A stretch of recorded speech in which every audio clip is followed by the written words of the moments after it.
Start stream. There we go.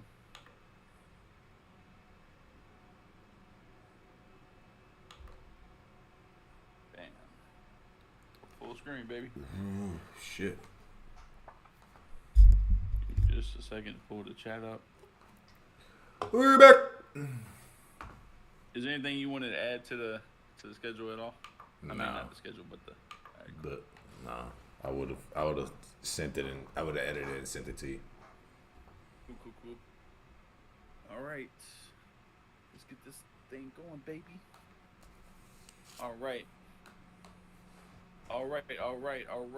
This is episode 8 of the Nuff Said podcast. My name is Adam Dickens, and this is Trey, the Trigger Trey Adams, best co-host on the planet.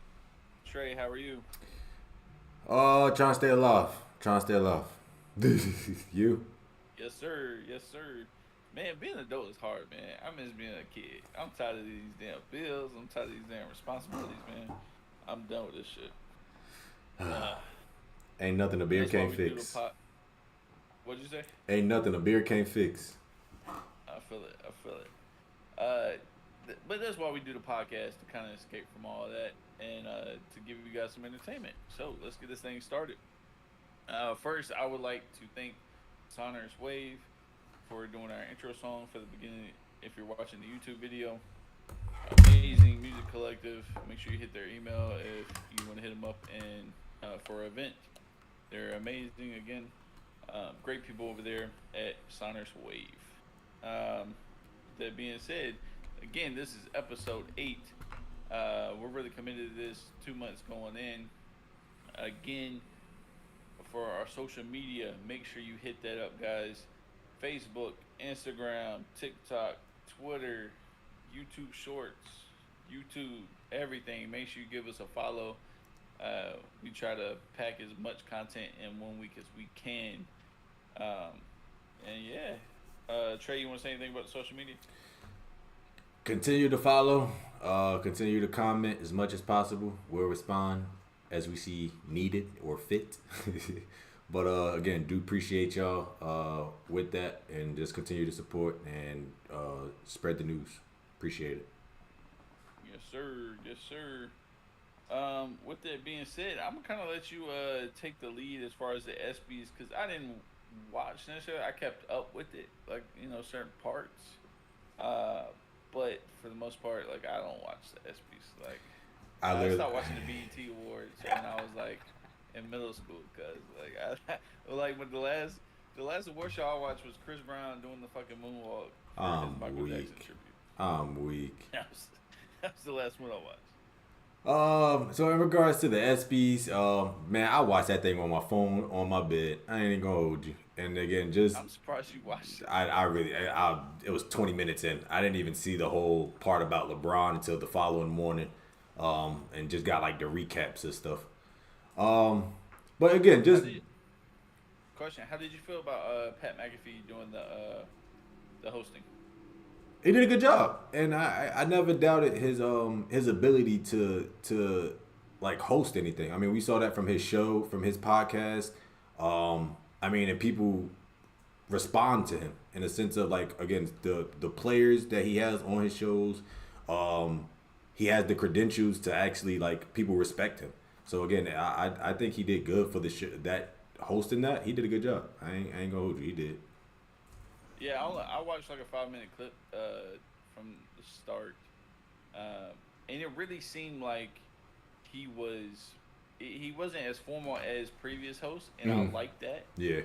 And I think the audience even responded better to it, where they're like, "Oh, it's not the same Chris Rock or Kevin Hart type stuff." It was very like it wasn't just about the jokes, but like he actually respects the world of sports. And I think that, but he's still willing to make a joke. Like when he made the DeMar Hamlin, Skip Bayless joke.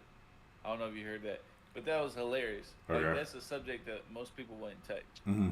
And he still, put his, respects out to DeMar Hamlin, but like he still made a very serious situation still kind of funny. Got you. Nah, I didn't even hear that. So now I got something to go look up after. That's like the only part I watched. Well, the part was there. I did again the part I wanted to pretty much address was just the whole again team of the year was the Chiefs. We kind of saw that because there wasn't really no other team that was like great this year or stood out in a way. And then the whole LeBron situation. If you haven't noticed or if you're not aware, LeBron freaking said on there that he's not retiring, and we had the little speculation that he would and all that. We knew he wasn't retiring. Um, I had to turn my head around because my man won record-breaking performance of the year. Brian. it is Trey is tired of my shit, bro. it is a Tired of my shit. significant thing. It is a significant situation what he did, his record. I mean, most points ever. We never thought I would see somebody break that shit with Kareem's record. So for him to do it, it was well deserved. It was well deserved. So he has my respect. He has my respect. The only thing that could have made that moment better when Kareem did his little moment for LeBron was if Bron just came out and like tomahawk dunked on fucking Kareem, bro. That shit would have made that whole moment so much better, bro. But no, we gotta be all formal and congratulations and all this other stuff, man. I would have loved to see him just LeBron just tomahawk the shit out of Kareem, old ass. You can Wow. tell he didn't want. You can tell Kareem did not want to like celebrate LeBron. Of Like, course he did. bro, Hell bro didn't no. want to be there. He'd rather be in his house. Hell no. Of course he didn't. Would you? Yeah, your shit was up there for how long, and you bust your ass to get to that point, and you didn't think you would be alive to see somebody break your record, and it was just like, yeah. Now you number two. It's only a matter of time for somebody tries to break that one. That's what I'm saying. I mean, I respect the game like that. I just I understand I did what I did, and then my time's over with. But like Kareem's always been fucking hard headed like that, man. Like I ain't tripping on that. Like he's always been like that. But yeah. Anything else from the ESPYS? Not like I said, not really. I ain't really watched much of it. Like I said, it was just the awards of it. Caitlin Clark, you still a bomb. She a beast. Um, Hey, I love. Speaking of women's basketball, man. Pray to If God. you love Caitlin Clark, I love Haley Van Leith, Lathan or whatever. Oh my God, man, she is I ain't gonna amazing, hold you. She is good. bad. I like her. I've been stalking her recently. She is bad. I ain't gonna hold you. What's her full name? Haley Van Lathan. Yeah, it's some shit like that. I don't even know. I don't know that full Hold shit. on, let me look that up, cause I'm about to make a little monologue right She is bad. She was bad at the SB. She looked good. I was just like, oh my. here. Lith. Okay, Haley Van Lith. Okay, if you are watching this, okay, I feel like you're. I can't say what I want to say, man. I feel like every time I look at you, my head is in the skies. Okay, your eyes make me feel like I'm in heaven. Okay, you are. I love your personality, everything about you. I'm no simp, so I'm about to end this. You know, but if you are watching this, you know, I'm married, but still give me a chance. Okay, you can be a glorified side chick. I'm totally fine with it. Okay, but I'm sure you're making plenty of money with LSU. You know, and if you want to hit up a threesome with Angela Reese or Reese, I'm all good with that too. That's fine. She kind of looked like the sloth from Ice Age, but that's totally fine. I think we have good chemistry together, and we can make something work. So have your people reach out to my people, and we can make this happen. Uh, Again, I'm totally in love with you and your personality, your looks, just everything. Just like I said, give me a chance. We can make things work. Okay. He said all that. I just want to play some loving basketball. We could have a one on one. You feel me? Game 5. You could do all your Back that post ass work. up in the paint, You son. could go straight to the post, and I promise you I won't move. I promise you I won't. Bro, And you still gonna lose, just but for you. you still gonna lose. But I'll let you go get your paint work. Man, if only they could stay in college for 8 years instead of having to go to the WNBA. But again, they You know what I'm make saying? more money outside of it. That's what I'm saying, bro. Like we're gonna have like kids that's been in college for like 6 years because they don't want to go to the WNBA. Like it's wild. Haley, man, I love you. All right, go ahead, man. Moving on to the second topic of Summer League basketball, NBA. Where do I start with this? I'm going to like a little mini rant about why I feel like Summer League should not include second year players and rookies that are top 15.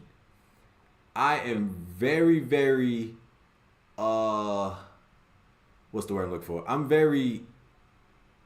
I'm not pleased to freaking those players playing. I'm not. I think it's a waste of a roster spot. I think that spot should be taken for somebody who actually needs it, who's trying to earn their spot on a team. And I think those spots are being wasted when you're playing somebody you picked up a first round pick for, or somebody that played last year. For instance, Keegan Murray. I think that's a waste of minutes. I think that's somebody else's spot. They could be trying to earn time. Again, when you're playing in some league, it's not just for that team. It's an audition for the league. So I think when you have each team has two players that's pretty much made the team already, I think that's wasted time. So I think, again, I understand the whole financial side behind it about why they need it for ratings. Obviously, it's on ESPN. So they need the attraction. I understand that. But realistically, again, some people do get hurt, as we saw with Scoot, even though it wasn't a serious injury. We also saw that with the Thompson, Amin Thompson. We also saw that with him. He got injured, but he's good. You don't want that risk of those players getting injured for something that they just pretty much did during the draft combine. Like, they played against these people before. They're not playing NBA players. They're playing G Leaguers and people they just played against in college. What's the actual point of playing them and risking your season possibly, because they could get seriously injured playing this shit, and it's not even needed? I just think sometimes it could be wasteful, but again, I also understand the business side of it, and that's my little take on. I think Summer League, in my opinion, for certain players being the people that solidified spots, it is a waste of time. That's just my take. No, I agree. I do agree with you. I mean, we clearly saw a difference between those second-year players, even if those second-year players didn't really make an impact in their rookie seasons or had rough seasons, like Jabari Smith torching people, or Keegan torching people. Those are, even though they didn't make an impact their rookie years, you can still clearly see the difference between just practicing with pros for 1 year and not. And again, those players showed out. I wouldn't say it's a waste, just because to me it's no different than like a joint practice for the NFL. You just want to see what your talent looks like going against other teams, because you're going to see them in practice against their own teammates. Mm. I think if anything, it should be kind of closed off to the media, and it shouldn't be like a televised event, just because that's when things get dangerous. I know they're trying to make money off of it, and I get it. Mm. But I truly think Summer League should just be a closed-in, like, summer camp type of deal. They only play like 8 games anyway, right? Or 4 or 6 games. Yeah, it's like 4 to 6, some shit like that. Yeah. So I mean, essentially, it's a little tournament. I think for anything, it should be closed in, like a summer camp type of deal. All coaches should kind of come together and just try to develop the talent as is. But yeah, I don't take the summer league serious. Like, to be honest, who won MVP, or is it still going on? Yeah, it's still going on. It's not over to my knowledge. I could be wrong, but I think it's still going on. They only got like 1 or 2, but the major players get shut down, like Victor Wembanyama. Who else got shut down already? I think Jabari got shut down. I could be wrong. What's the Charlotte? Yeah, Charlotte guy got shut down. What's the dude from Charlotte? The second pick. Why am I blanking right now? I know. Yeah, I know you're talking about. Brandon Miller. Yeah. He got shut down. Yeah, it's all the major ones are getting shut down. Of course, they again you said it yourself, it's about ratings. So if it was up to me, it'd be a closed summer camp or like a kind of like Drew League or some shit like that, where you get some kind of TV content, but it's not a full televised damn event. You just get like a YouTube highlight, Yeah, you know, I get from you. it, and that's how it should be. I get you. It's just it's again the fact of, for instance, that whole after Victor's first game when he shot bad, and you hear everybody coming for this guy. Oh my God, he's a bust. He's a bust, and it's just like we're talking about summer league.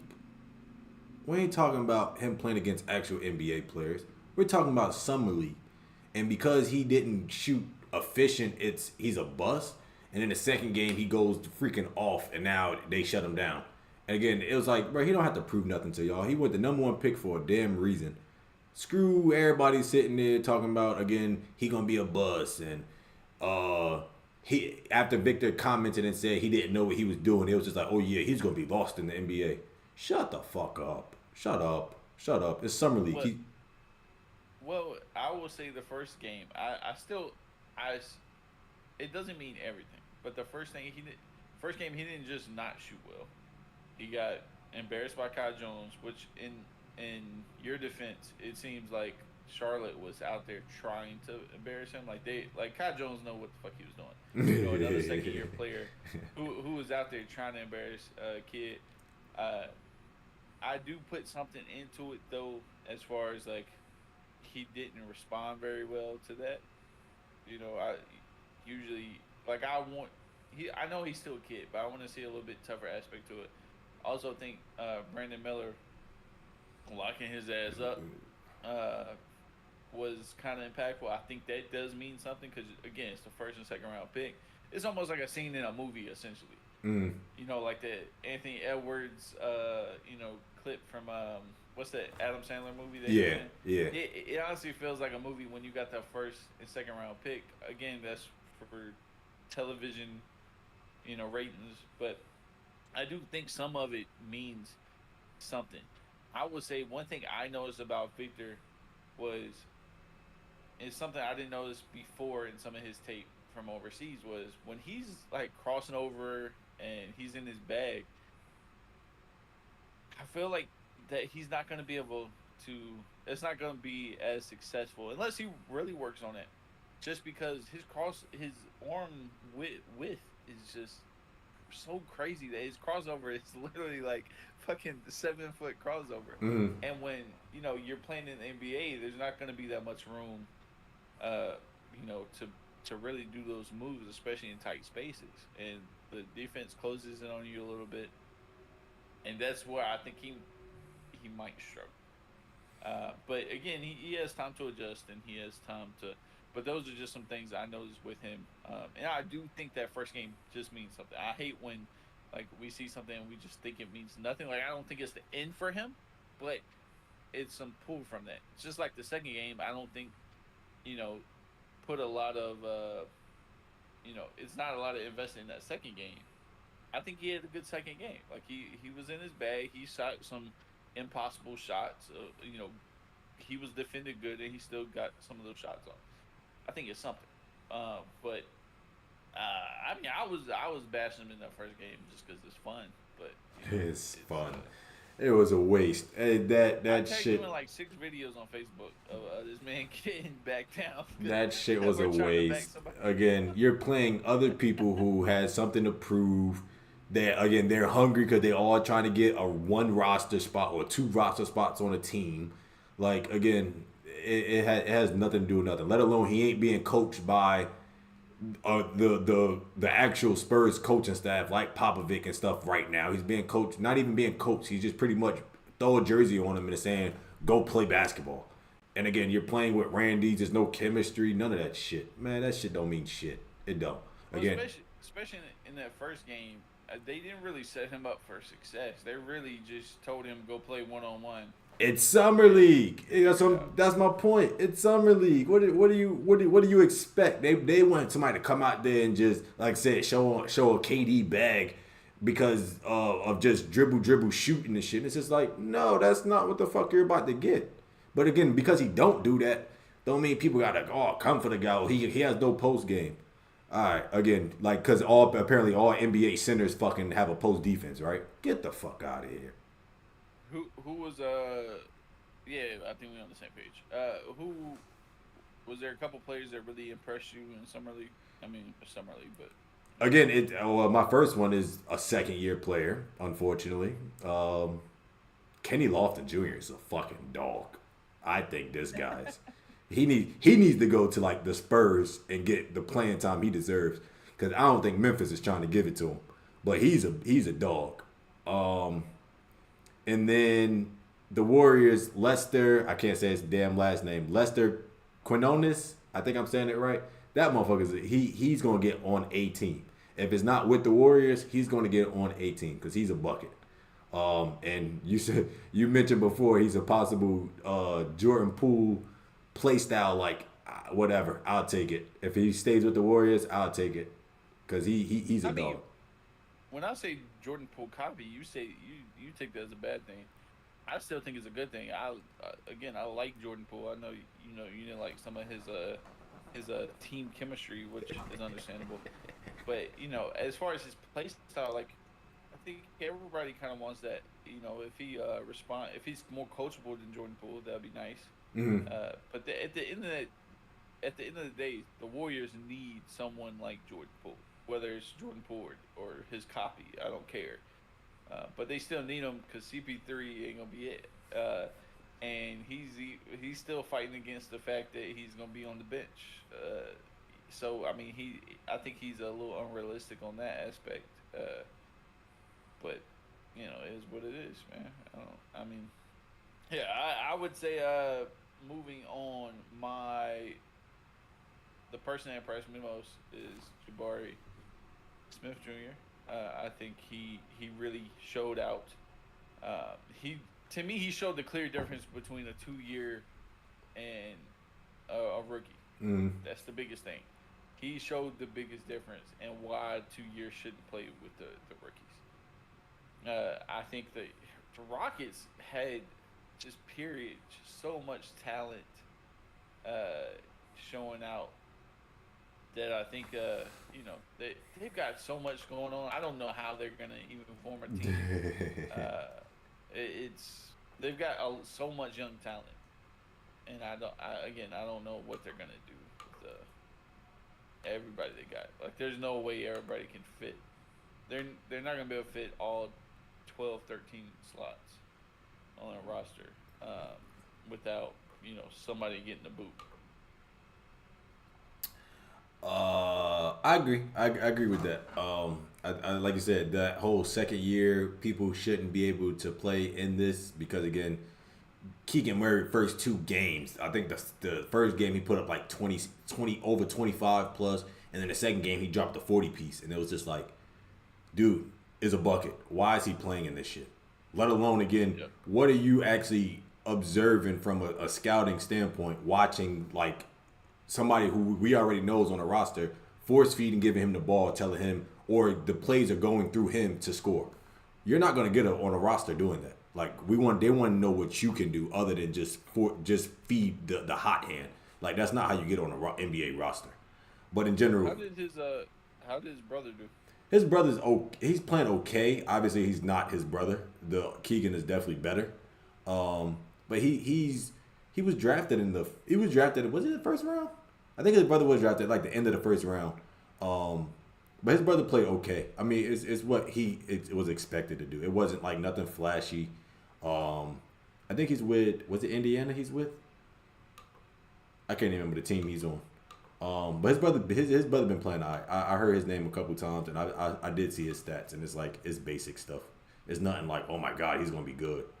The Thompson twins, on the other hand,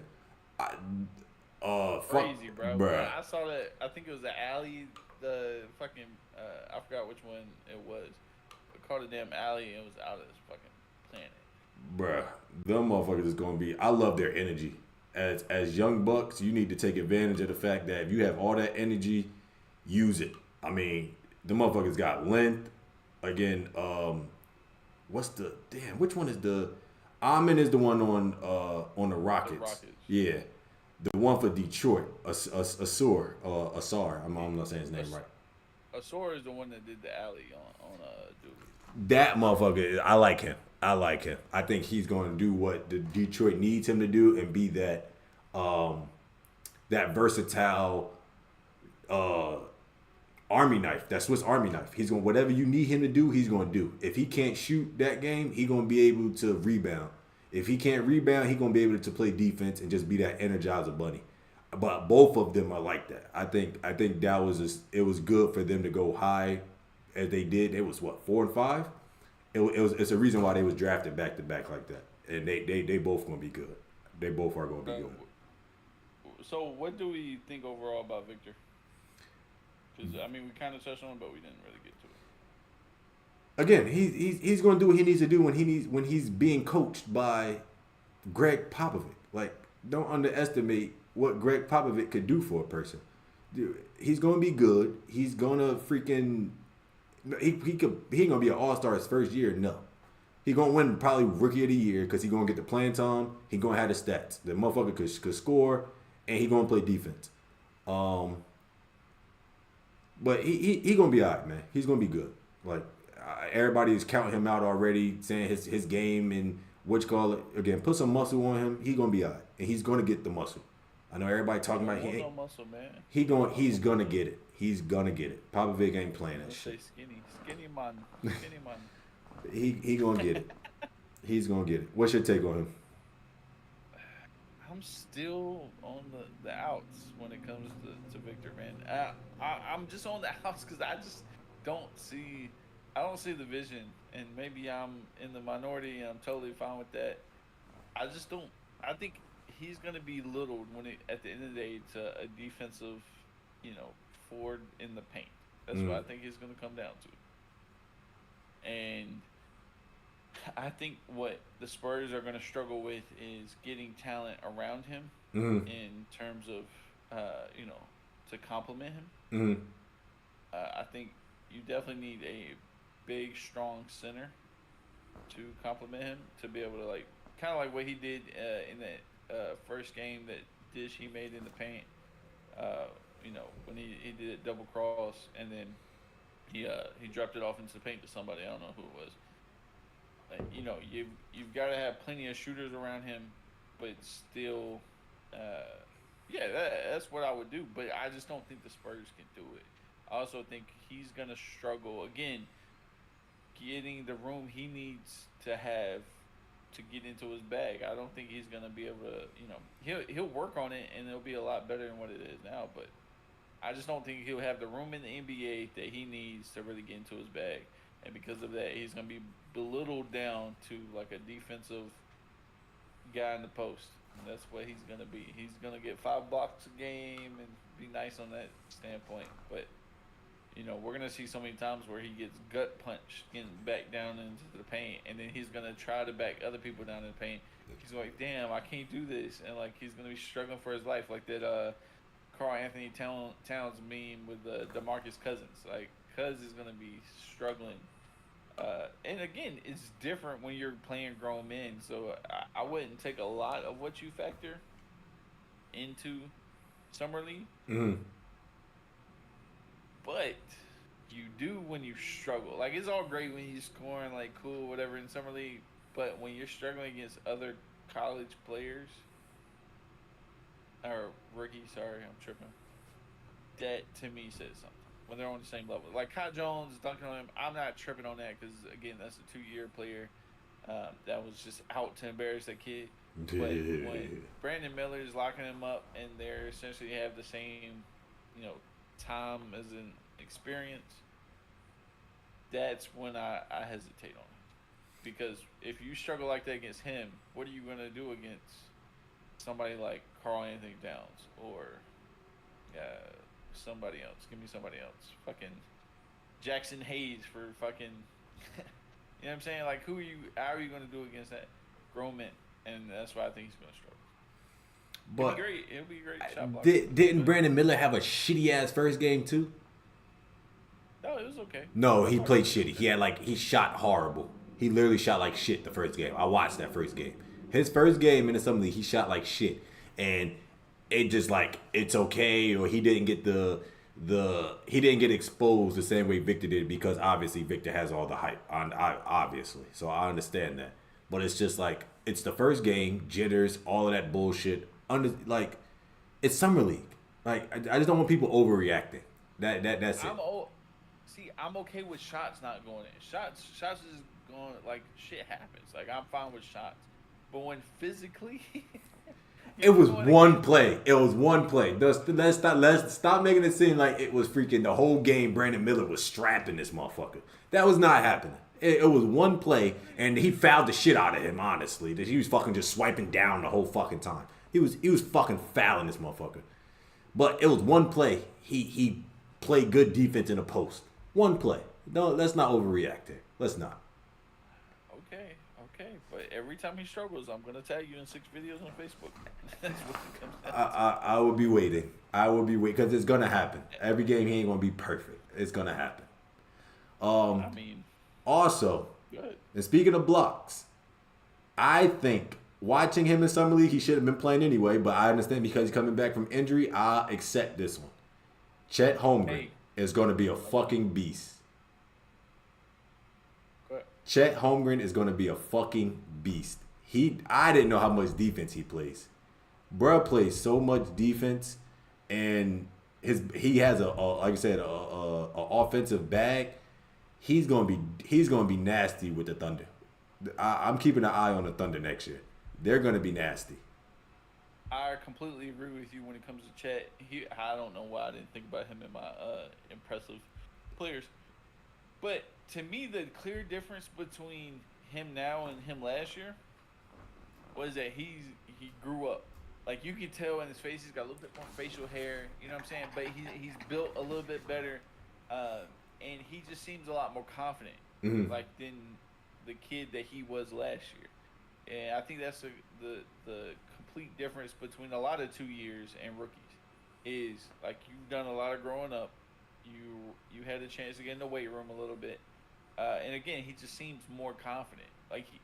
And everything that's coming back from the Thunder is that this kid is working unbelievably hard, and just in the gym, on the court, and he is trying to make sure this thing works. And that's why I think he will win Rookie of the Year instead of Victor. And I'll call it now. I think either him or Scoot Henderson will win Rookie of the Year. But Chet, to me, really he's showing that he's determined. I want to see those two go against each other, because I think that's not Scoot, but Chet and Victor. Yeah. Because you have very similar body types and very similar situations, I guess. You know, because essentially Chet was the Victor of last year, to be honest. Not as hype, but he was pretty hype. So yeah, I want to see how they go against each other. I want to see how their seasons start, because I think that's I think will be a tall tale of how their seasons or how their careers will go. I'm like I said, I'm definitely gonna be watching the Thunder, because I think they gonna be the kings of this year, in a sense of sneaking around, having a decent record. You blinking, and it's gonna be All-Star break, and they gonna be fucking the 4th or 5th seed, and you like, yo, where the fuck did they come from? And it's gonna be like, yeah, we're here, and we ain't going nowhere. Cause again, they young, they gotta just build that chemistry together. They gonna be nasty. They're gonna be nasty. Just keep your eye on the Thunder. When I saw Chet with the little mustache and like the little Picasso piece on his chin, bro, I was like, this man, he been working, son. Bro, it was the chin hair for me. He had like a little stubby under there. I was like, go ahead, Chet. That's the little Picasso piece, bro. Yeah. The little Picasso piece. That's what he got, man. Bro. I mean, well, you've been injured the whole last year. So again, when you're injured and you're rehabbing, what else are you doing? Yeah, you're shooting a ball like at the end of your rehab, but you're putting on weight. Because you're in the weight room, you're literally trying to get physically your foot back, because it was his foot, because damn LeBron stepped on his shit or cracked his foot. it was. The floor, first off, the floor was wet because the gym didn't have a fucking AC unit, Oh my and god.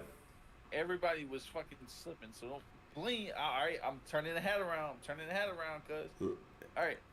First off, again, the gym was the floor was wet and they had severe The issues. floor was wet. Okay. They they didn't have an AC unit and like 10,000 people in one fucking gym that they couldn't even support.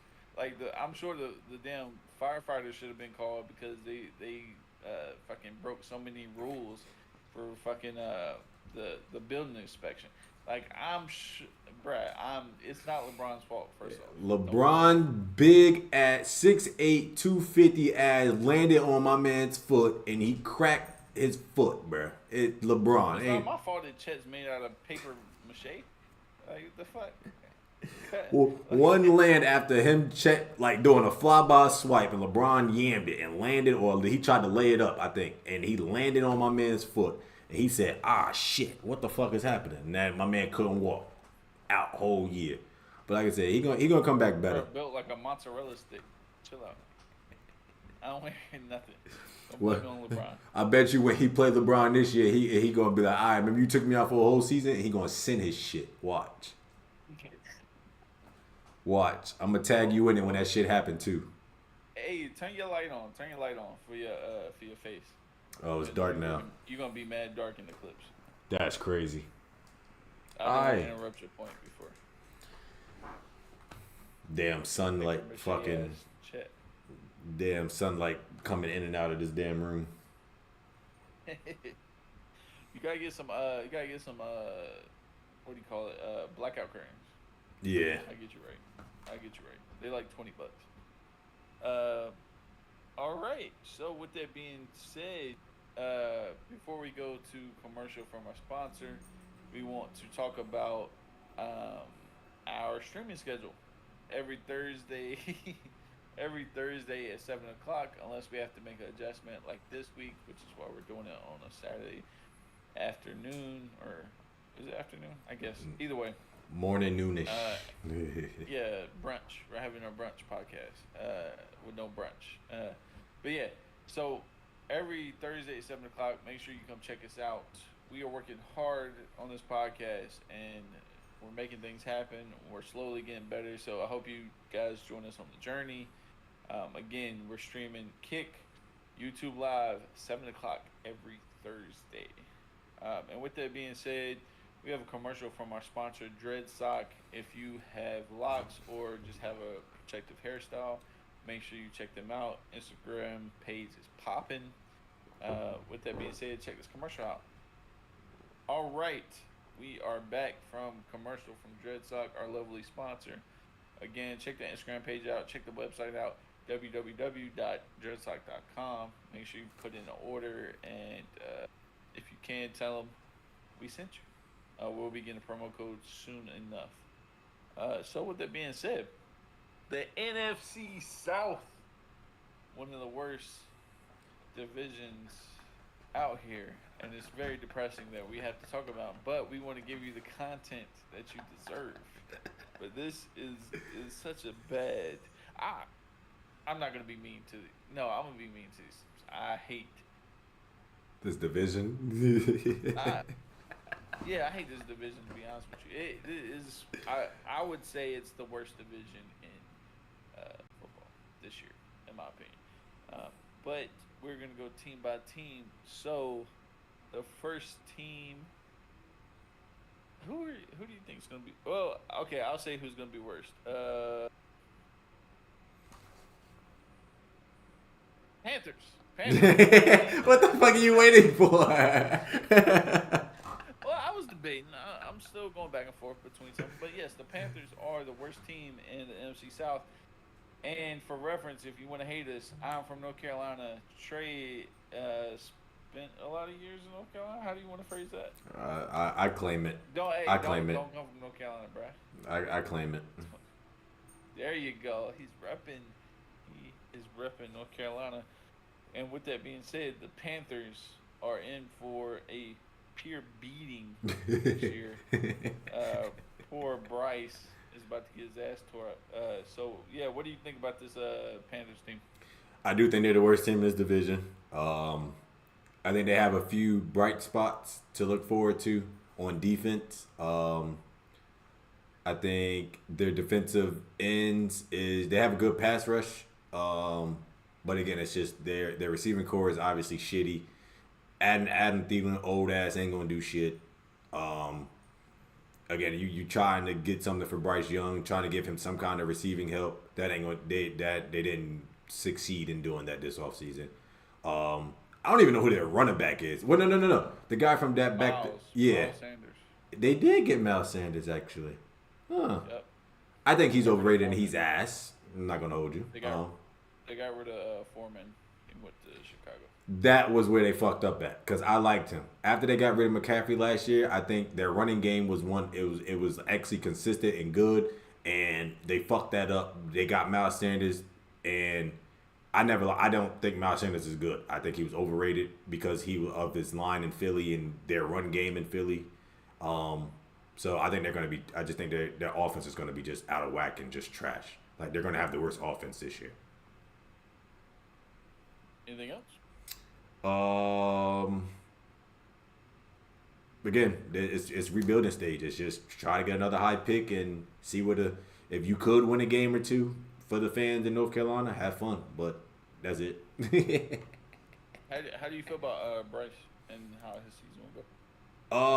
Again, I think he's gonna show flashes the same way I feel like Justin Fields did last year. He's gonna show flashes of why he was picked number one. Again, I just don't think they have enough pieces around him for him to show his full potential. But he's gonna have flashes where it's just like, all right, this guy can actually be a good quarterback or a great quarterback in this league. So it's just a matter of building a team around him. But I do think he's gonna have a good year statistically. Like I can see him throwing for 20 and pick wise. He gonna have high picks, but it's not gonna be on him. It's gonna be on like 20 and 15, 20 and 12. I ain't gonna go there. Oh yeah, I was gonna say 20 and 11. I could say 20 and 11. So I think Carolina Panthers hired Frank Reich as their coach. And just like he drove the Colts into oblivion pretty much, and they're on the rebound now, he is going to drive these Panthers, even though they're already a terrible team, he's going to drive them even worse. And if you thought he did a bad job with Carson Wentz the several times he had him as a quarterback, or Matt Ryan last year, or whoever else they wanted to throw as the Colts quarterback in last year, he is gonna. Well, I mean, Bryce was gonna be fucked up anyway. But Bryce is gonna have such a hard season. I see him. They have a decent offensive line for the Panthers. More of a running, protective offensive line. But they are going to struggle so much. And I'm a big thing on the Bryce being too small. Really? It is what it is. He is. I 100% believe it. I feel like you have certain exceptions like Russell Wilson and Drew Brees, but outside of that, it's not a good sign for him. And I feel like he's going to get hurt. He looks so small. I mean, you got Kyler Murray, but even Kyler Murray struggles. And this man runs faster than most smaller QBs. So I think Bryce is just going to struggle. They don't have the receivers to really help out. They got rid of their number one receiver and Moore. And now, again, they have Adam Thielen and they have, what's the kid? He's been there for a few years. Came from Terrence Marshall. What's his Terrence? Yeah, it's Terrence Marshall, right? Terrence. I forgot off the top of my head, but I know who you're talking about though. I do know who you're talking about.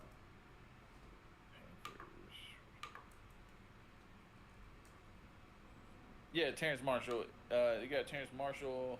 You have DJ Chark.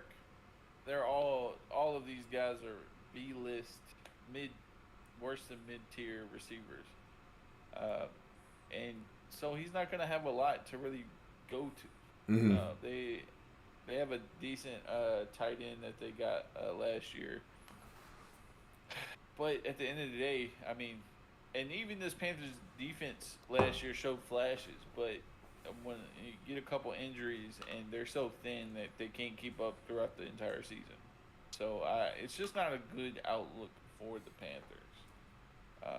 And again, they don't have any receivers, and they got a rookie quarterback, so that's not a good look. Um, so yeah, and the truth is they didn't build. This is where the Panthers went wrong. They didn't build the team and then get the quarterback.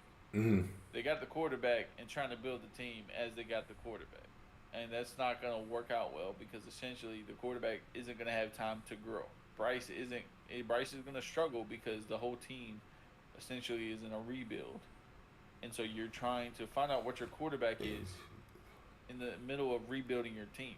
That's not going to happen. So now he's trying to use these receivers, but like if we're being honest, next year it's going to be an entire different receiving core.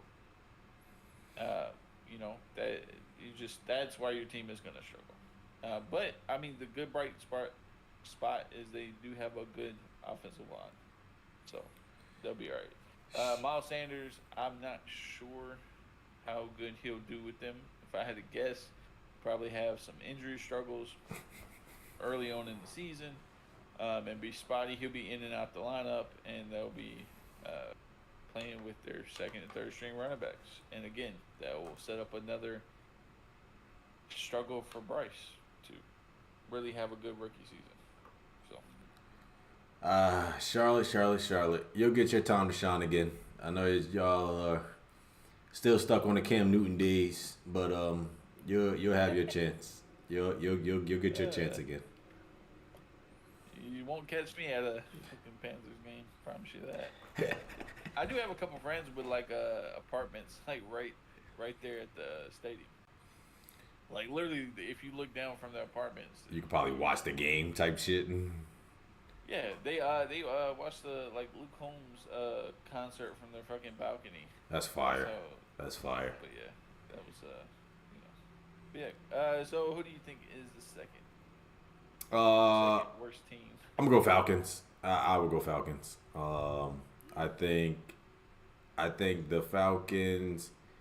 I'm glad they're finally gonna go with Desmond and give him his fucking chance to see what he can do. I like Riddler. I think he's gonna be good. You got him a running back and Bijan. I ain't gonna hold you. I think the motherfucker's overrated as fuck. Cause they call this motherfucker like the best running back prospect since goddamn Adrian Peterson type shit. And I'm just like, whoa, can we chill the fuck out, please? Like, chill out. I believe he's good, but they talking like he a top 5 running back right now. Like, the dude didn't even rush the ball yet. Get a motherfucker a chance. I think he's overrated as shit, but I'm hoping this solidifies their offense moving forward. You got your quarterback, you got your running back. Hopefully it works out for both of them, and now you can start working on just putting a supporting cast around them. I do like what they did on defense. They was able to what safety just went there? I think that was a steal. Who the hell just went there? It was a safety. Didn't they turn Neal, Canoe Neal or whatever? No, he left. He been left. I don't know who went. Damn. They got a new cornerback. They traded for. Remember, from who? Hold on, I'll tell you. Jesse Bates. That's who they just got. They was able to sign Jesse Bates again. He is a top 1 year. For 1 year, right? Yeah, but he gonna resign with them. I think if they have a decent year or he likes just the being there and seeing what they're able to build around, they was able to steal him away from Cincinnati. So I do think that was a steal. They got decent corners, like you was just stating. So I do think necessarily it's just a matter of putting it all together. Not keeping the defense on the field for a long time. So again, that's going to be on the offense to just kind of keep a steady pace or to again produce in a way and be effective. I don't necessarily like their line. I think the offensive line is like shaky in a way, but again, lean on Bijan. They the cornerback I was referring to that the Falcons have, they traded for Jeff Okudah from the Lions. Plus, they have AJ Terrell, Mm-hmm. uh, and so they're Okuda struggled a little bit with the Lions, but I think with him being a number two behind AJ Terrell, I think we'll give them a chance to be a decent defense. They're still going to struggle. They're going to struggle really hard when it comes to run defense, and just they're going. I mean, they're going to struggle in just in general. But Ritter, I thought they made a great. The one great move they made from last year was that they didn't start Ritter or put him in front last year Yeah. because they knew their offensive line was so trash Mm-hmm. that they were like, we're just gonna pay Mariota to get thrashed all season, and then next year when we, improve our offensive line, then we'll put Ritter out there. And so that was, I think, was a brilliant move. I mean, unfortunately for Mariota, but and then let Ritter also, gain experience from having a veteran in that locker room with him and Mariota. They're developing him pretty good. So we're gonna see what he is. I mean, they have amazing offensive weapons when it comes to Kyle Pitts. You've got Bijan Robinson at your running back position, and I'll tell you right now, Bijan Robinson is a very similar situation to Leonard Fournette coming out of college. Mm-hmm. That everybody hyped him up a lot. Even Mm-hmm. myself, I hyped him up a lot. Mm-hmm. He is Leonard Fournette with being able to catch passes, essentially. Leonard Fournette struggled with some injuries, so it is what it is. But similar build in Leonard Fournette, similar games too. But again, I'm on the same page. I think Bijan Robinson is very overrated. I'll give him a chance. If he starts out hot, then I might jump on the train. But I don't think it'll work like that. Especially in order for this offense to have success, they have to be a good pass first offense. They can't be.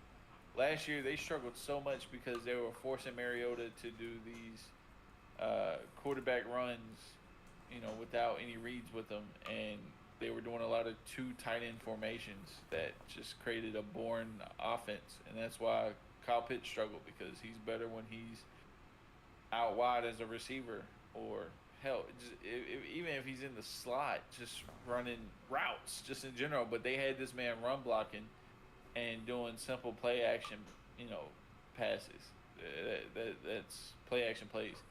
And so he struggled a lot last year, and then he got hurt, and so he was out. So this Falcons team is probably still going to be trash because I think Ritter needs some more time to develop, or he's just not the guy. Either way, they're going to struggle, and that defense is going to be trash. And also, fuck the Falcons, man. The Falcons have the worst fan base on the planet. The Falcons are such shit of a fan base. They are probably some of the worst fans I've ever met in my life. And I'm probably gonna clip this because I want you guys to know how much I hate you guys. But you guys deserve to be 27-3 3 times over. Okay. And I hope you guys wake up and think about that Super Bowl every day of the week. Because you guys are going to struggle again. I do want Drake London to do great, though. Besides that, fuck you guys. Drake London, I hope he only had 1 touchdown last year. I believe. I could be wrong about that. I think he had 1 touchdown. And so you guys need to get him, more goal line touches, and inside the 20. You guys really need to lean on him a lot more than what you did last year. But hopefully, you guys fucking lose because I hate you guys. So there you go. It's the fuck you for me part. That shit is funny. Fuck the Falcons, bro. Fuck the Falcons fans. They're literally the worst fan base I've ever. Shit. They'll get a 1 win 1 week and just they're almost worse than Cowboys fans. That's crazy. They out there. they'll That's get absurd. they'll get one win and they're just like, oh, we're the best, like full force, and just talk about it all fucking week, and then cry when other teams try to be happy for themselves. But besides the point, whatever. He said, "Get your fucking longest yard mean machine jerseys the fuck out of here." That's what he said. Exactly. Ugly ass jerseys. And pretty ass stadium, I give you that. Fucking, you got strippers in your stadium, cuz that is amazing. But like, besides that, Oh shit! besides that, Who you got? Who you got as the number two? Who you got as the number two? the second best team in the NFL, I mean not NFL, in the NFC South, I think it's clear that it's the Buccaneers. I think it has to be. I think the Buccaneers are going to struggle too because you guys, the NFC South is one of the worst. Again, one of the worst divisions in this league. But the Bucks are going to struggle because they don't have a fucking quarterback. It's fuck Baker Mayfield. His ass is going to come out hot. No fucking faith hot in shit. Baker. No faith in Baker. Fuck Baker. Okay, he shaved his facial hair off too. Now he looks like a fucking perv. But he's gonna come out. He's gonna be saying all the right things about how this is a fresh start for him, and all this. This is exactly how it's gonna play out. He's gonna talk. I'm a great teammate. I wanna be, and then he's gonna have a good game, one good game, and then he's gonna really start talking his shit, and then it's gonna be downhill for there, and that's a habit that is gonna continue for the rest of his life. And he's just not that guy. He wants to be, but he's not. So it's poor Baker Mayfield. They do believe in Trask there, but not that much. The coaching staff believes in Trask. This is why they kept him for the last couple of years, and they hope that Tom Brady somehow transferred his wisdom and knowledge and talent and everything into Trask by touching him and being in the same fucking room. That's not gonna happen. And that the teammates don't believe in any of these quarterbacks, and they went to these camps, and they're seeing how terrible that these guys are throwing, and now they're reaching out to Tom Brady, begging him to come back, in text saying how bad they really need him and how bad he needs to come out of retirement, and that's how much they don't believe in these two quarterbacks, and that's exactly where they're going to struggle. And if they had a quarterback, I would put this as the best team in this division, but because they don't, we saw it last year that the rest of the players kind of checked out. Levante David was playing like a fucking scrub because essentially they didn't have a chance to go to the playoffs, and that's what this team is built for, the playoffs. But because they don't have a chance, because they don't have a leader at the quarterback position, they're just gonna dip out pretty much. Their head isn't going to be there, just like it wasn't at the end of last season. And like they knew, even with Tom Brady, they were like, we're probably not going to win the championship. And so the defense kind of checked out last year, and it's going to be the same thing this year, but it's going to be right from the start. And that team is just like, they have great players at damn near every position, but because they know they don't have a chance to even make the playoffs, they're just gonna be checked out, and they're not gonna play as good as what they would. But I'm gonna disagree with you completely. As far as what? Everything. I think they're going to.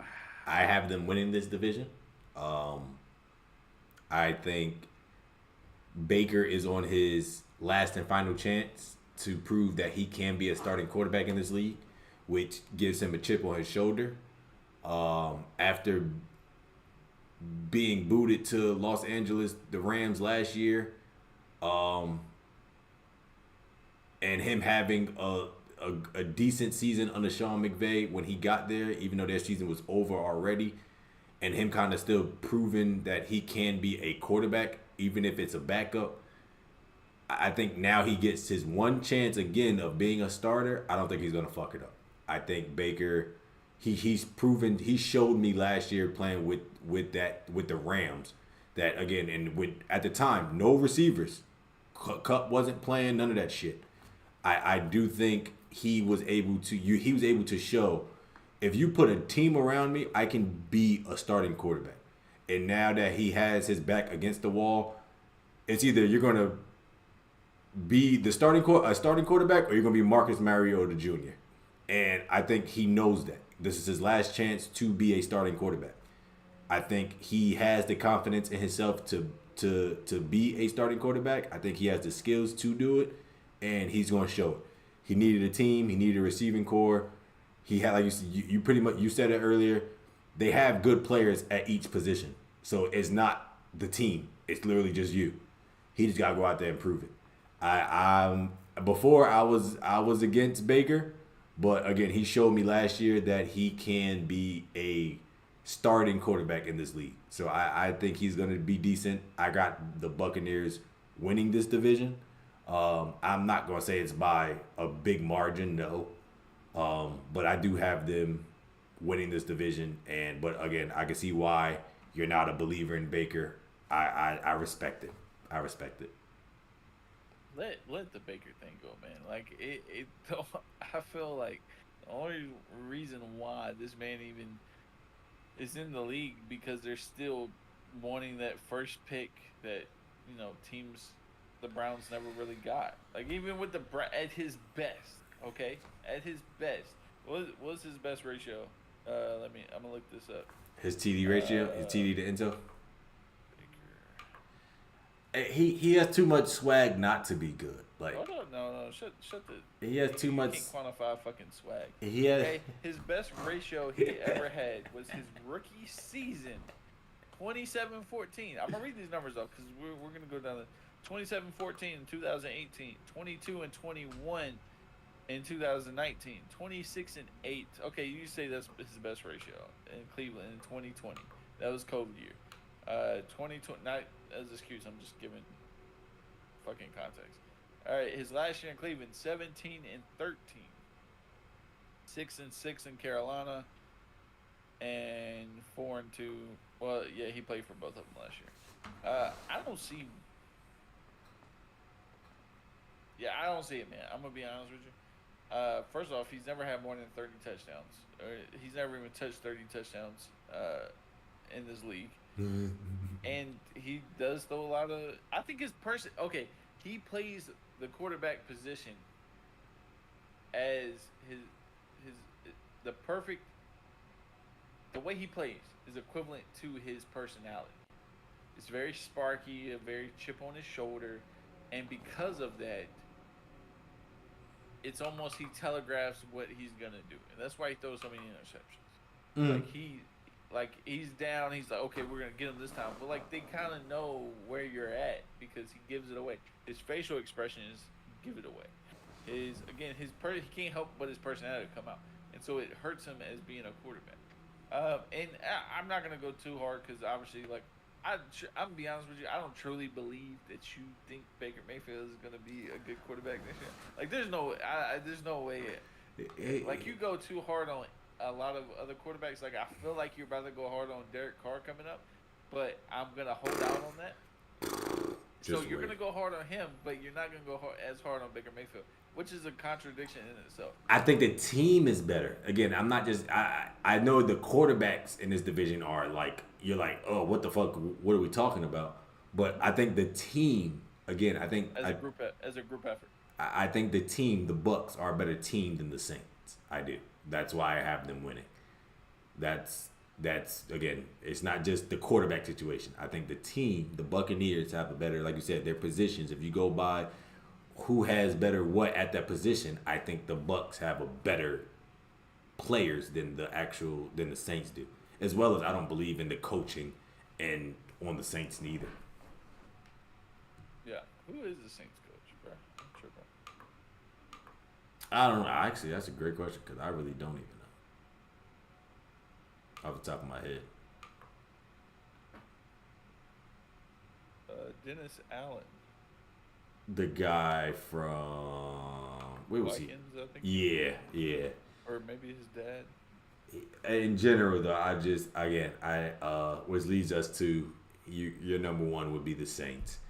I just think you would have them in reverse order. Yeah, I have the Bucks 1, Saints 2, and then again we know 3 and 4. I don't believe in Derek Carr, as you said. You're absolutely right. I don't believe in him. I think I think he's more fucking risky pick wise than damn Baker is. I think he's willing to. If it's a fucking double coverage, he like, I'm that guy. I'm gonna make sure I'm that guy.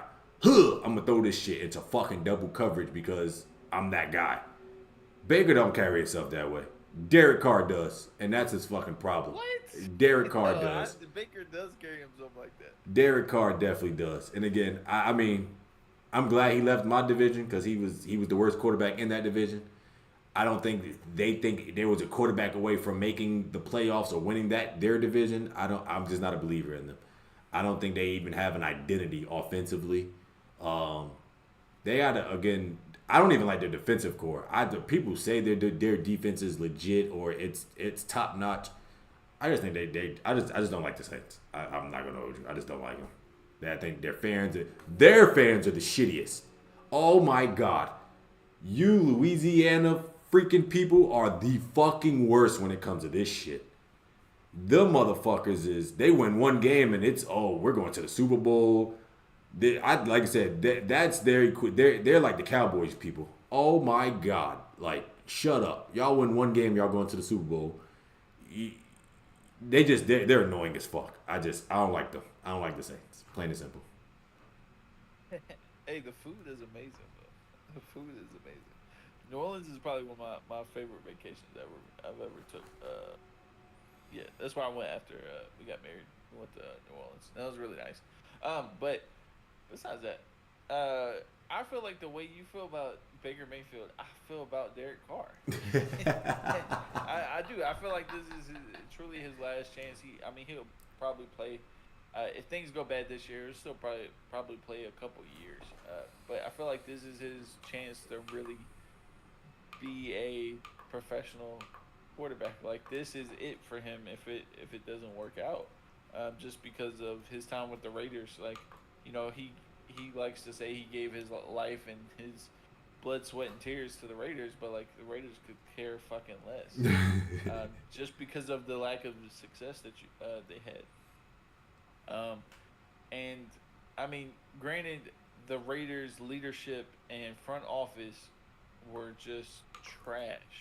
Like the whole time he was there, just very unstable ownership and front office management, I guess. And so he's going to one of the more stable franchises in the league as far as the front office. Um, and so, with that being said, I mean, I think he'll have a good season.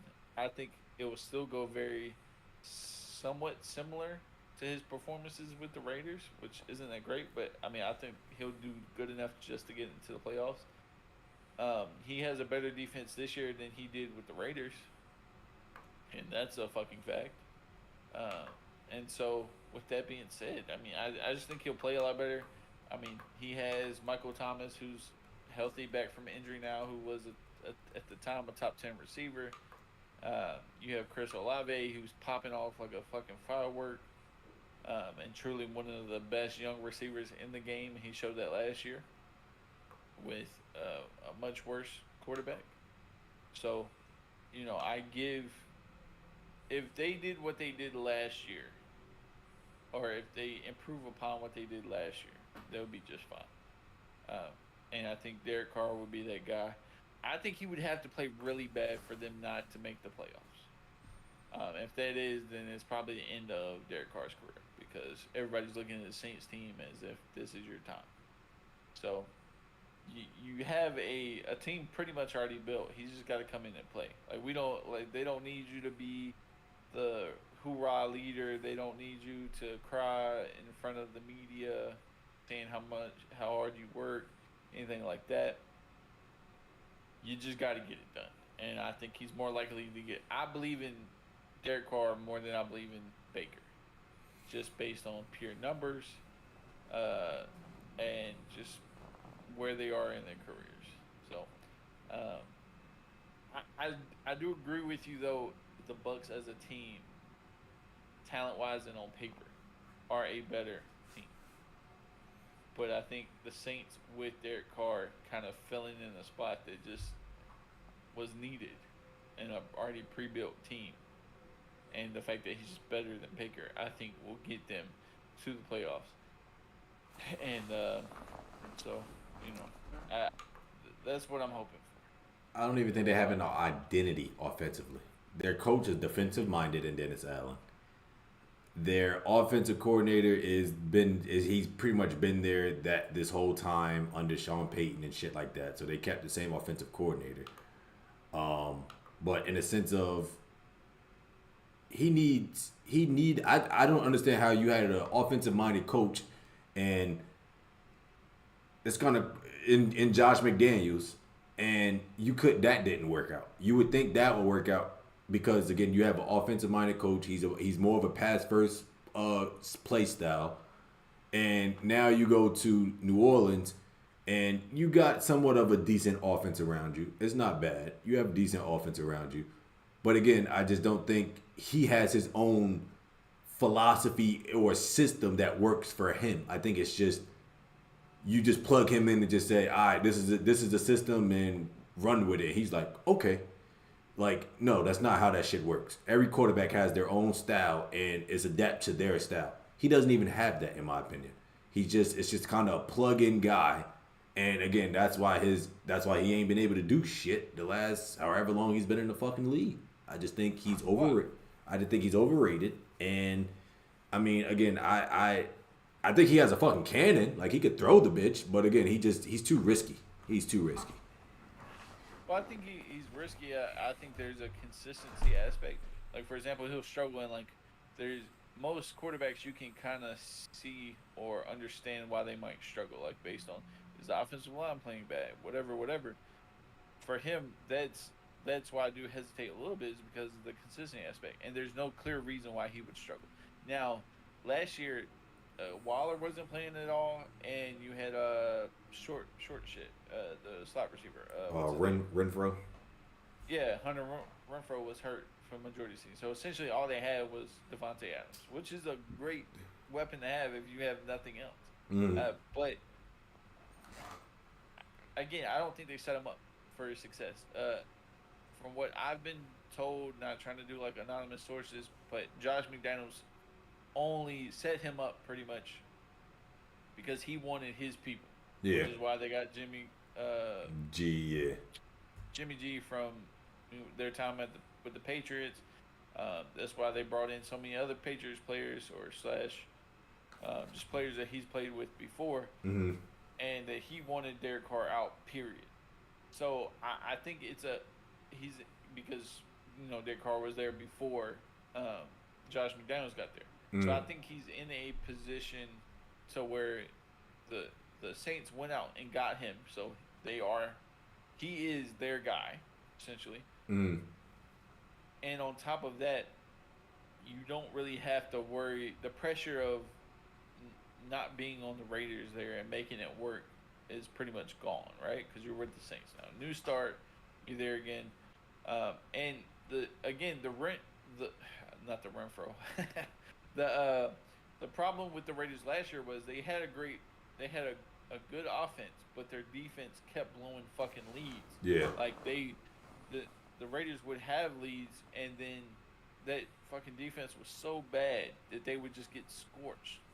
Like I remember, was it 3, 4 different times they were up with like about 10 points or something like that going into the fourth, and the defense fucking let the other team come back every Literally. single time. Yeah.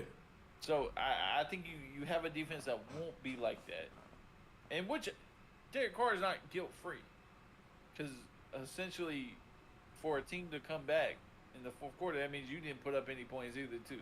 So I'm not forgiving him. I just think there are no excuses anymore. So we finally really get to see what it is. You can't blame the Raiders organization anymore. You can't blame the coaching staff. You This is essentially it, and you are the common denominator. And if this team plays bad this year, then it's you. So again, I do believe just in him more than I do Baker. But like I'm talking like I think Derek Carr is like middle of the pack type quarterback. Does that Understood. make sense? Yeah. And I see Baker as fifth or seventh worst from the bottom. I guess is the best way to put it. Like So that's how I view him. Now I think Derek Carr has a position to really like bump himself up to be a top 10 quarterback if he does great this year. Got you. You know, if he goes, what's okay? Let's look at his numbers real quick. Uh, Derek Carr stats. All right. So I'm not gonna lie. Now that I'm looking at it, bro, he's got very similar, not as bad stats as Baker, but I mean it's right there. Like for 21 and 12, his best season was 32 and 13, 28 and 6, 22 and 13, 19 and 10, 21 and 8, 27 and 9, 23 and 14, 24 and 14. So his average is like a real 23 touchdowns and 14 interceptions. It's very Baker Mayfield like numbers. So I mean like what he really does get,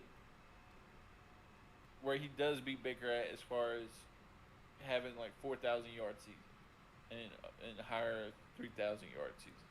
But So he can get the ball Baker up and got the down. swag though. You feel me? It's just What swag. swag? What swag is Baker? He has the swag. Derek Carr is just like a plain steak with no Bagel, seasoning. a plain bagel. Yeah, the He's a fuck. plain bagel. No, no jelly, no nothing. It's just like here, take it, eat it. Nah, bro, nah.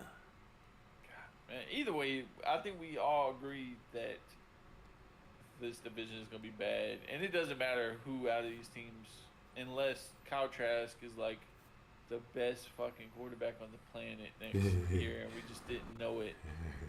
None of these teams are gonna have a chance to win the Super Bowl, and they're probably gonna lose in the first. Best case is they lose in the second round. All of these teams. Am I right? Agreed. Fucking agreed. So, I mean, it's the shit of it's I would say all these teams are essentially like downtown Atlanta. They're just shitty place. Just like, the gays. I'm just playing like stuff. All right. The last subject we're gonna talk about is Tyson Fury versus Francis Ngannou. Because this is not. I'm looking in the camera. Okay, this is not just a football and basketball podcast. Okay, we do UFC, we do boxing, and anything that is actually important. Not baseball. Okay, or golf. Okay, so we are more than just basketball and football. Okay, we do fighting sports. And Also. and if you're worth being mentioned in this other sport called baseball, like fucking Otani, you're the fucking GOAT. That's it. That's the only baseball talk I ever wanted to say. I'm good. Yeah, he's about the only person we ever talk about in fucking baseball. Okay, 'cause that's about it. So yeah, so Francis Ngannou versus Tyson Fury. No one else is important about baseball. Let's talk about baseball. What is wrong with baseball? Why is the fan base withering away? It's just too many motherfuckers. It's just. And then not only that, it's too many motherfuckers, and then like some motherfuckers we don't know that are in Puerto Rico right now. on the AAA team that could come up tomorrow, and next thing you know, he's the best player on their team, and it's just like, where the fuck was he this whole time? Why was he there? And it's just like, yeah, it's too many people. Like again, I watch it. A White Sox fan, if you haven't noticed, that's why I wear all these. I got damn near every White Sox color fitted just because I fuck with the White Sox. We suck ass, but I fucks with them. And they just, yeah, I mean, I keep up. I try to keep up with it, but we don't talk about it much just due to the fact it's too many people to keep up with, and I can't keep up. I can't. Hey, hold on. Hey, leave the Discord and come right back. Your shit is like being weird. It could be mine, but hopefully it's just yours. If not, we'll just end this podcast early. All right, talk. See what happens. Say something. All right, I think we're back. I think we're good. I think you didn't have to leave. I think it was just straight on. But yeah, I mean, it's just, the game's just too slow. But like, it's just fuck baseball, man. Like, there's no person. Well, I'm not gonna say there's no person on this because I like the black dude from I think Atlanta Braves, the one with he wears the Acuna. chains and shit. Is Acuna. this? No, no, not him, not him, not him, not him. Oh, It's the black dude. you said from Uh, Atlanta. oh, he's still maybe he doesn't play for Atlanta, but like he still's like crazy bases and shit. Like he is like fucking fast as shit. I don't know who the He fuck wears you talking about. chains and That's he does every the that's every like baseball player, dude. All of them wear chains. no, no, no. I'm talking about big fucking chains, bro. Like he don't do like the simple shit. Like hold on, man. I'm a go ahead. Tyson Fury versus I'll send you a picture later. But Tyson yeah, Tyson Fury's the Fury. favorite. We all know, and because of that, I'm going with the fucking underdog. Go ahead, give why. Come on. I mean, I'm not really a big fan of this whole.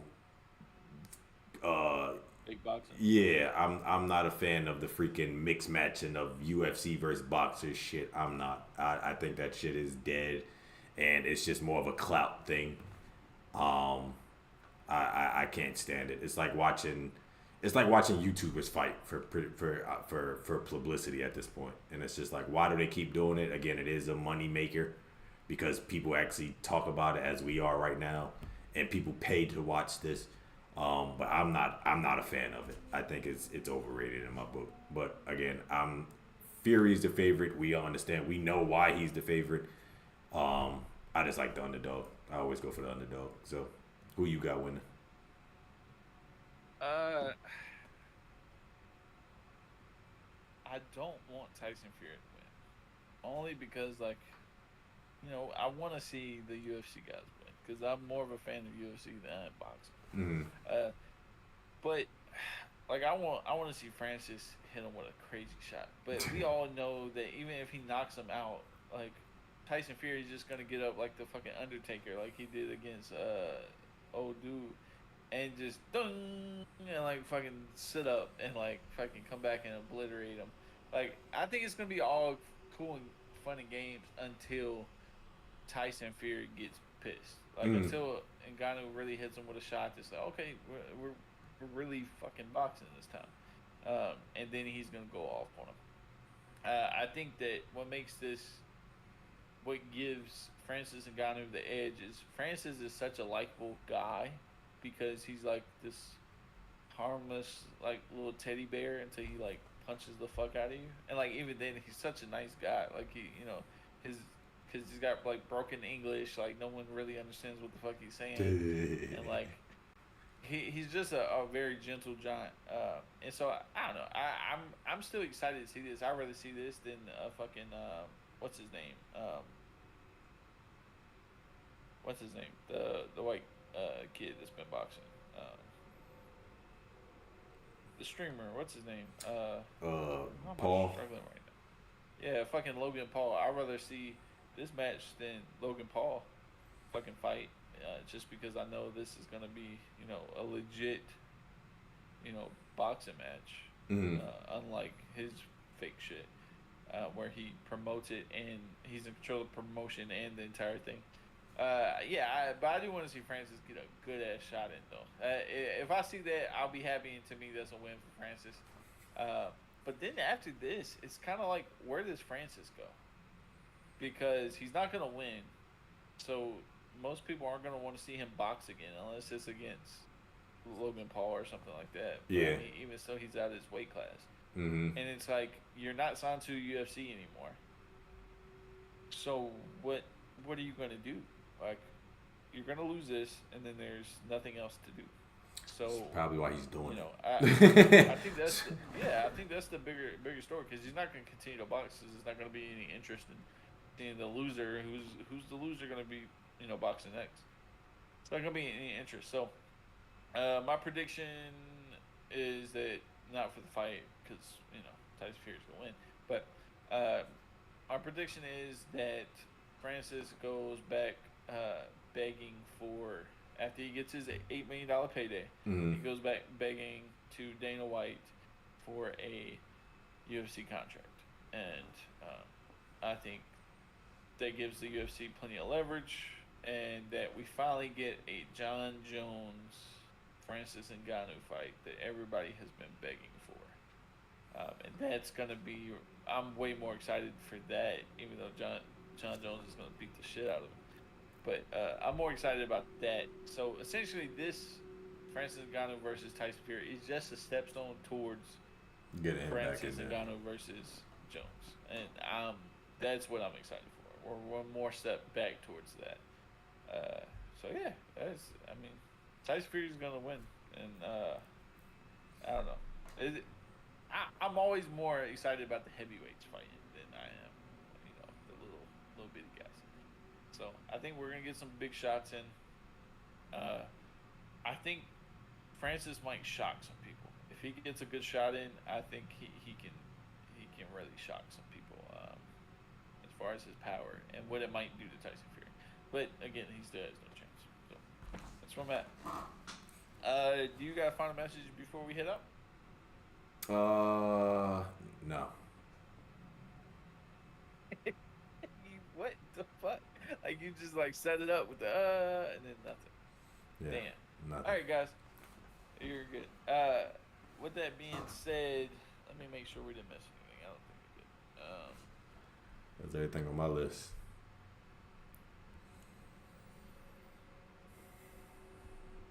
All right. Before we go, make sure you guys watch the full long-term content on YouTube. This will probably be up tonight. I think I'll put it up tonight. We'll see. Or tomorrow morning. Make sure you watch the long form content on YouTube and Spotify. We are international. We are everywhere. And yeah, so I mean, like I said, there's another week down. Sorry for the late episode, guys. We'll still be back on Thursday at 7 o'clock. Talking about another NFL division and whatever else comes up. Hopefully somebody get fucking traded or signed. We're also going to talk about the Netflix series. Yes, we are gonna watch that quarterback Netflix series. I don't know if I can get through all 8 episodes. They're like an hour each. I'm gonna try. I'll probably watch an episode each night, and hopefully, whatever it is, we'll talk about it as much as we can. And that quarterback series produced by Peyton Manning and his production team. We're gonna talk about that next week. Talking about the difference between Patrick Mahomes, Kirk Cousins, and Marcus Mariota. And yeah, so that's what's coming. Make sure you turn into full YouTube video and Spotify. This week was the best week for our social media. Things really popped off. Super happy about that. And things are really getting rolling. So keep liking, motherfuckers. Absolutely. And if you guys want to pick on the fucking captions for the little videos, go fuck yourself. So. Probably Falcons fans anyway, and your life sucks. Or you're from or Saints, or Saints fans, or you're probably from what was it? Where's that kid from? Not Australia, New Zealand. You're probably from New Zealand. Fucking kumquat. So yeah. So with that being said, we will see you guys next week. Again, this is episode 8 of the Nuff Said podcast. We out. Boom.